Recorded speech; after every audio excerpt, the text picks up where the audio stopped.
विष्णु सहस्रनाम स्तोत्र. ओम नमो भगवते वासुदेवाय नमः. श्री गणेशाय नमः. शांताकारं भुजगशयनं पद्मनाभं सुरेशं विश्वाधारं गगनसदृशं मेघवर्णं शुभांगं लक्ष्मीकान्तं कमलनयनं योगिभिर्ज्ञानगम्यं वन्दे विष्णुं भवभयहरं सर्वलौकैकनाथम्. ओम श्री परमात्मने नमः. अथ श्री विष्णु सहस्रनाम स्तोत्रम्.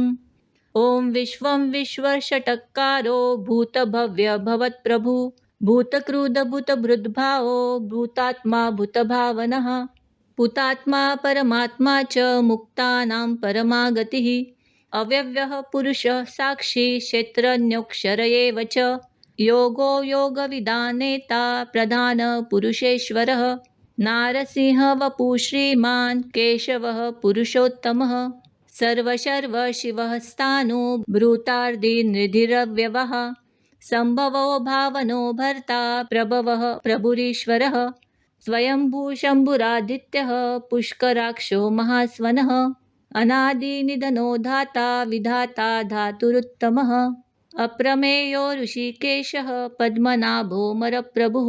विश्वकर्मा मनुस्वष्टा स्तविष्टः स्थविरो ध्रुवः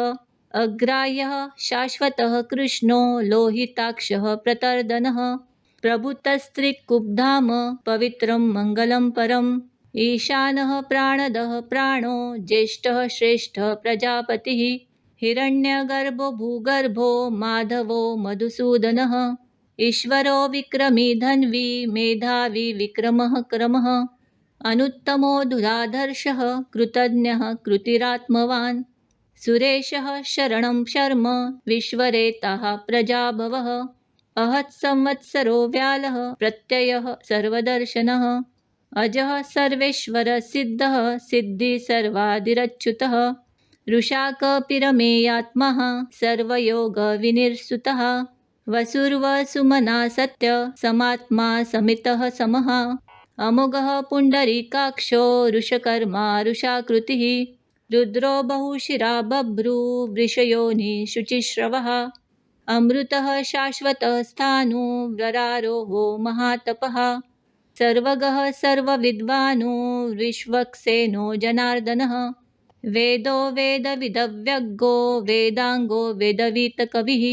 लोकाध्यक्ष सुराध्यक्षो धर्माध्यक्ष कृताकृतः चतुरात्मा चतुर्व्यूहच्छ चतुर्दष्ट चतुर्भुजः भ्राजिष्णु भोजनं भोक्ता सहिष्णुर्जगदादिजः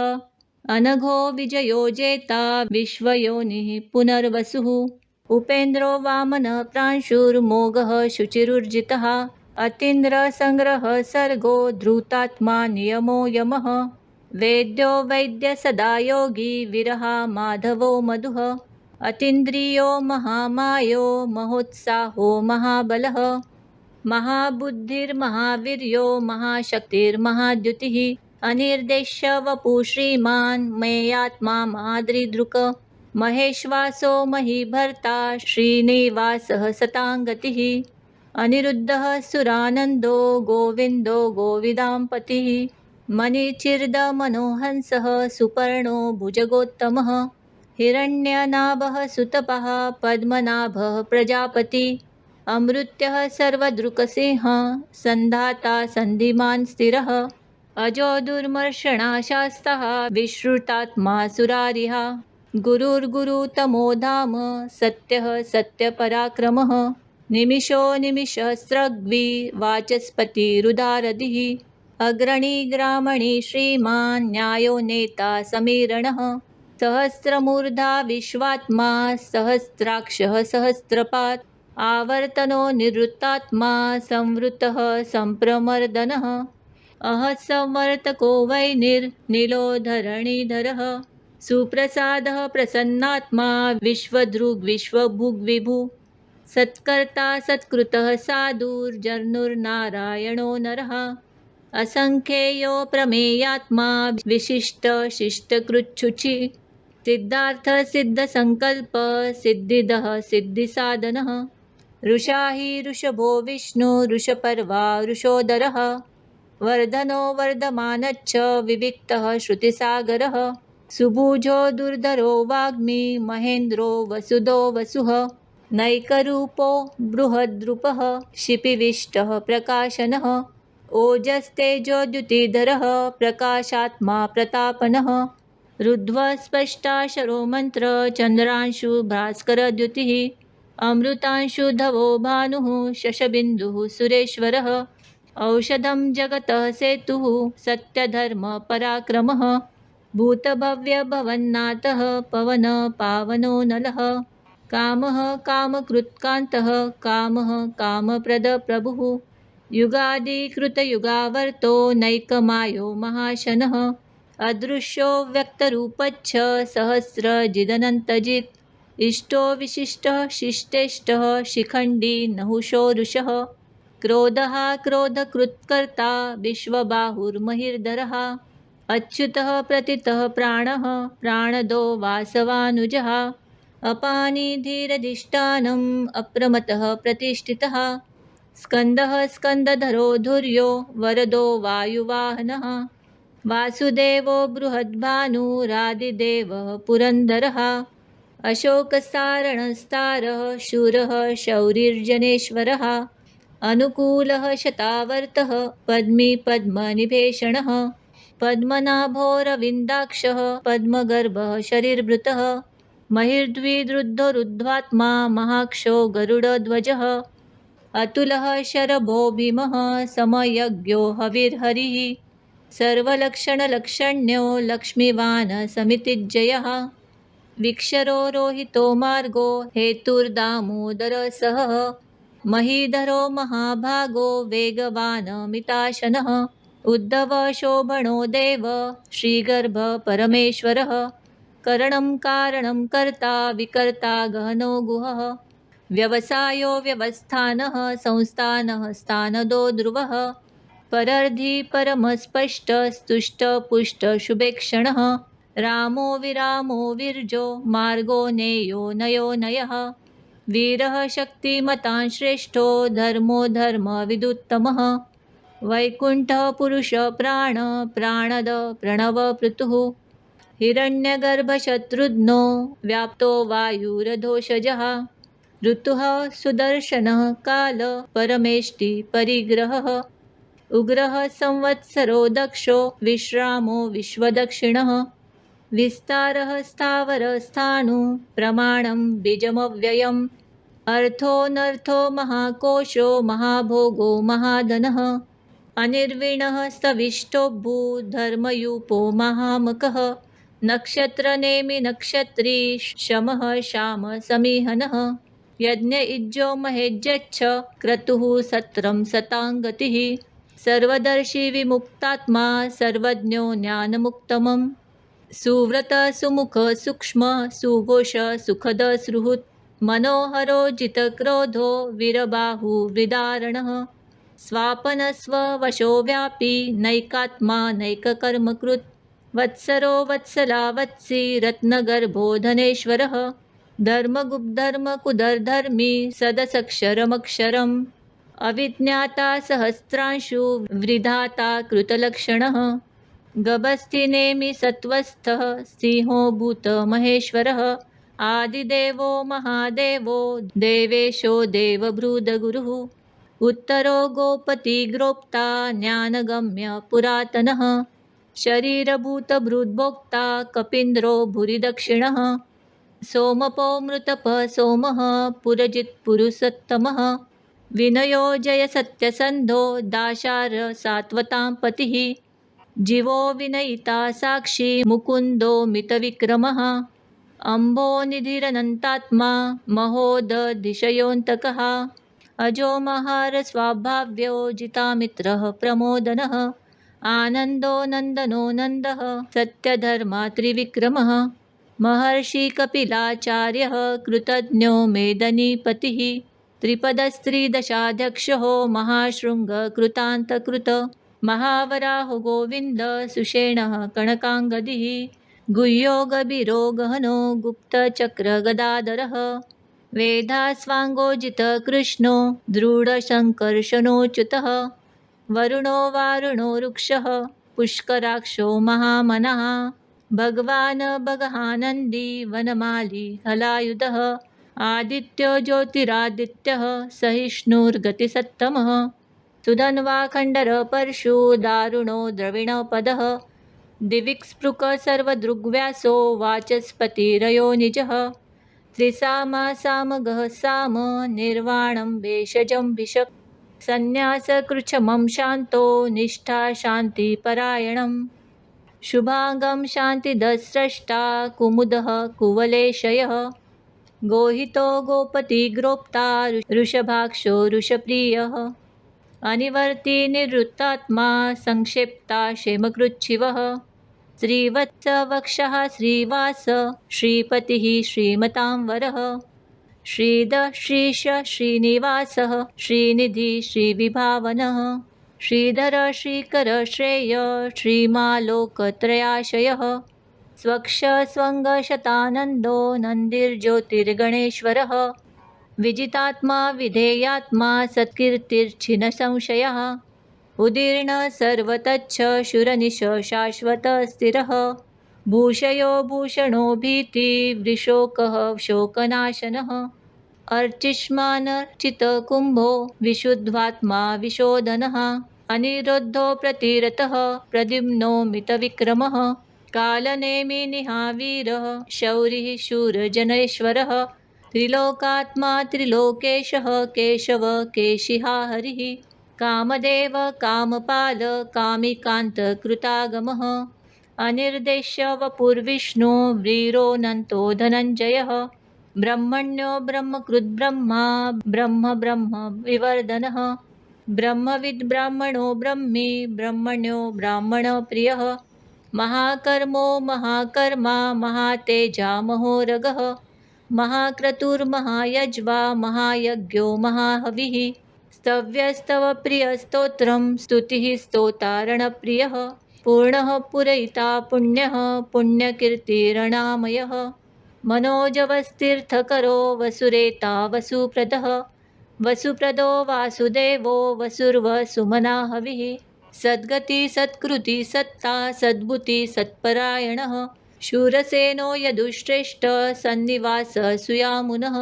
भूतावासो वासुदेव सर्वासु निलयो नलः दर्पः दर्पदो दृप्तो दुर्धरोऽथापराजितः विश्वमूर्तिर्महामूर्तिर्दीप्तमूर्तिरमूर्तिमान् अनेकमूर्तिरव्यक्तः शतमूर्तिशणाननः एकोनैकसवक् किं यत तत्पदमनुत्तमं लोकबन्धुर्लोकनाथो माधवो भक्तवत्सलः सुवर्णवर्णो हेमाङ्गो वराङ्गच्छन्दनाङ्गदी विरहा विषमशून्यो घृताशिरचलच्छलः अमानी मानदो मान्यो लोकस्वामी त्रिलोकदृक् सुमेधा मेधजो धन्य सत्यमेधाधराधरः तेजोरुषो द्युतिधरः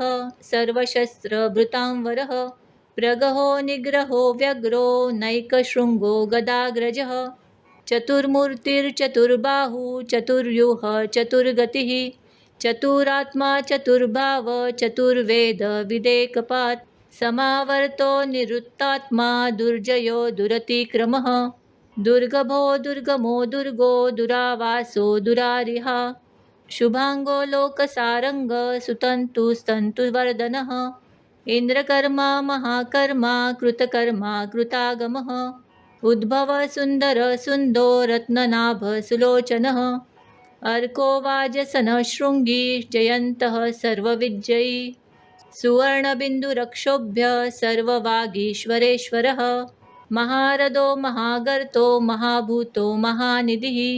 कुमुदः कुन्दरः कुन्द पर्जन्य पावनो नीलः अमृताशोः मृतवपुः सर्वज्ञ सर्वतोमुखः सुलभः सुव्रतः सिद्धः शत्रुजिच्छत्रुतापनः न्युग्रधोदुम्बरोऽश्वत्व श्वानुरान्ध्रनिषूदनः सहस्रार्चि सप्तजिह्न सप्तेद्धा सप्तवाहना अमूर्तिर्नघोचिन्त्यो भयकृद्भयनाशनः अनुर्बुहत्कृशस्थूलो गुणवृणि गृणो महान् अधृतः स्वधृतः स्वास्यः प्राग्वंशो वंशवर्धनः भारभृत कथितो योगी योगिशः सर्वकामदः आश्रमश्रमणश्राम सुपर्णो वायुवाहनः धनुर्धरो धनुर्वेदो दण्डो दमयिता दमः अपराजितः सर्वसहो नियन्ता नियमो यमः सत्त्ववान् सात्विक सत्य सत्यधर्मपरायणः अभिप्राय प्रियाहोर्ह प्रियकृत प्रीतिवर्धनः विहाय सगतिर्ज्योति सुरुचिरुतभुग्विभुः रविविरोचनः सूर्य सविता रविलोचनः अनन्तो हुतभुग्भोक्ता सुखदो नैकजोऽग्रजः अनिर्विण्णः सदामर्षि लोकाधिष्ठानमद्भुतः सनातनं तमः कपिल कपिरप्ययः स्वस्तिदा स्वस्तिकृत् स्वस्ति स्वस्ति भुक् स्वस्ति दक्षिणः अरौद्रौ कुण्डलीचक्री विक्रम्युर्जितशासनः शब्दातिग शब्दसः शिशिर शर्वरीकरः अक्रूरः पेशलो दक्षो दक्षिणः शमिणां वरः विद्वत्तमो वितभय पुण्यश्रवणकीर्तनः उत्तारणो दुष्कृतिः पुण्यो दुःस्वप्ननाशनः वीरः रक्षणसन्तो जीवनः पर्यवस्थितः अनन्तरूपोऽनन्तश्रीर्जितमनुर्भयापहः चतुरस्रो गभीरात्मा विदिशो व्यादिशो दिशः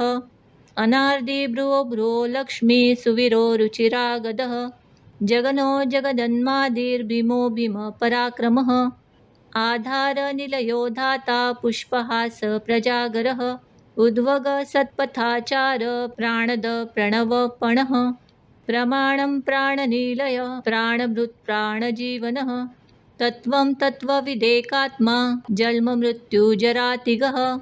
भूर्भुवस्वस्तरुस्तारः सविता प्रपितामहः यज्ञो यज्ञपतिर्यज्वा यज्ञाङ्गो यज्ञवाहनः यज्ञभृद्यज्ञकृद्यज्ञी यज्ञभुग् यज्ञसाधनः यज्ञान्तकृदयज्ञगुह्य मन्नमन्नाद एव च आत्मयोनि स्वयं जातो वैखानः सामगायनः देवकीनन्दनस्रष्टा क्षितिशः पापनाशनः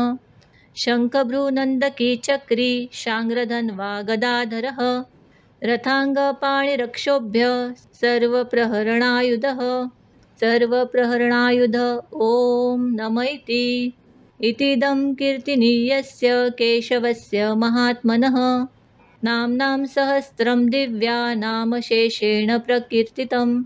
य इदं शृणुया नित्यं यच्छापि परिकीर्तयेत्